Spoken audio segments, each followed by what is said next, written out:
জি জি, এটা কিসের ঘর দোস্ত? এটা দোস্ত এটা হচ্ছে কি আমাদের গ্রাম বাংলার ঐতিহ্য, চিরাচরিত যেটাকে বলে ওই যে বিবাহের সময় মেয়েদের শ্বশুর মানে লড়ে চড়ে নাকি? লড়ে চড়ে নাকি?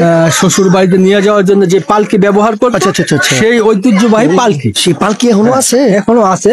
এটা ওই ঐতিহ্য ডিম হলে বানাইছে দোস্ত পালকিটা। চল একটু সামনে যাই। হ্যাঁ হ্যাঁ, রাজকীয় পালকি তো, তাই এটা কি দিয়ে বানাইছে দোস্ত? এটা পালকিটা এরকম দেখতে কিন্তু সুন্দর আছে দোস্ত। এর বাড়িতে নাম দিত না? হ্যাঁ সরি, বাড়িতে নাম দিত না এটা?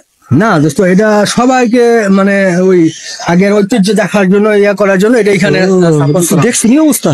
কেমন কেমন না, কেমন কেমন চোখ। ওই যে কি বলে পালকি বাহক, এরা তো সময় পায় না, মনে চুল না খাইতে না খাইতে কঙ্কাল হয়ে গেছে। না খাইতে না খাইতে হুগায়া কঙ্কাল হয়ে গেছে। তাহারি এবারে এত কষ্ট দিয়ে রাখছে কি? এটা হচ্ছে সেই জাপানের ঐতিহ্যবাহী বিখ্যাত বুলেট ট্রেন, যার গতি। এটা এটা বাংলাদেশে আছে কেমন? বাংলাদেশে কি বলো তুমি? বাংলাদেশ কি আগের মতন আছে? এটা ভিতরে কি আছে তো দেখি। ভিতরে যাওয়া যায় না? দেখো না, এখানে সব অটোমেশন। অটোমেশন সব অটোমেটিক, ম্যানুয়াল কোনো সিস্টেমই নাই। ম্যানুয়াল কোনো সিস্টেম নাই। তুমি টাকা পে করবে, অটোমেটিক কাটার। অটোমেটিক এটা কি দিয়ে চলে? কি দিয়ে চলে?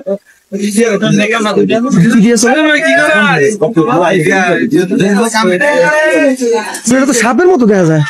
সাপের মতো না, তুমি সাপ আর ট্রেনই তো বুঝো না, কোনটা সাপ আর কোনটা ট্রেন।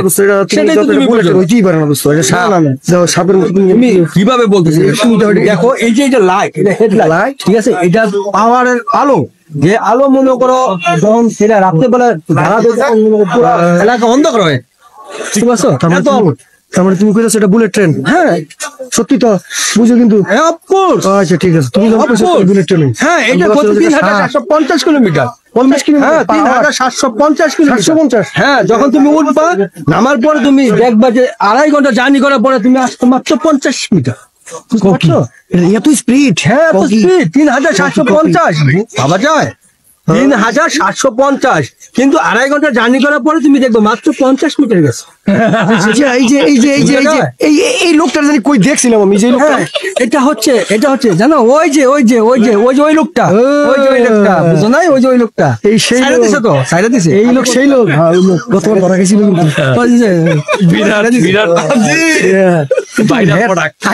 আগের গেটআপ সেই গেটআপটা চেঞ্জ হয়ে গেছে। তুমি দেখো গেটআপটা, তুমি দেখো না, এই গেটআপটা দেখো। মুড কইরা সেটআপই চেঞ্জ করে দিয়েছি। টেম্পার গেছে টেম্পার বেড়ে গেছে।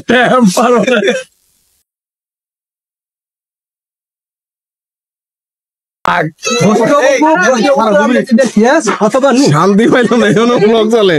আমার প্রথম প্রশ্ন, আপনি কি গাঁজা খাওয়া আগে চালাই যাচ্ছেন? এবার ঠিক আছে।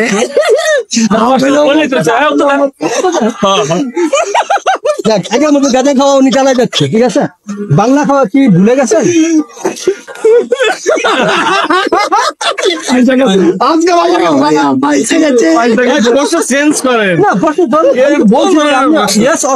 খাইনি কোনোদিন, তারপরে আগে আর পরে কি? শিক্ষক যদি ছাত্র জিজ্ঞাসা করছে, আপনার সাথে প্রথমবার গেছিলাম ওই বাড়ি, আর যাইনি। জান নাই না? ও তার মানে এখনো মানে আপনার সাথে প্রথমবার গেছিলাম ওই বাড়ি, আর আমি আপনার সাথে ওই বাড়ি গেছিলাম, পরে আর যাই।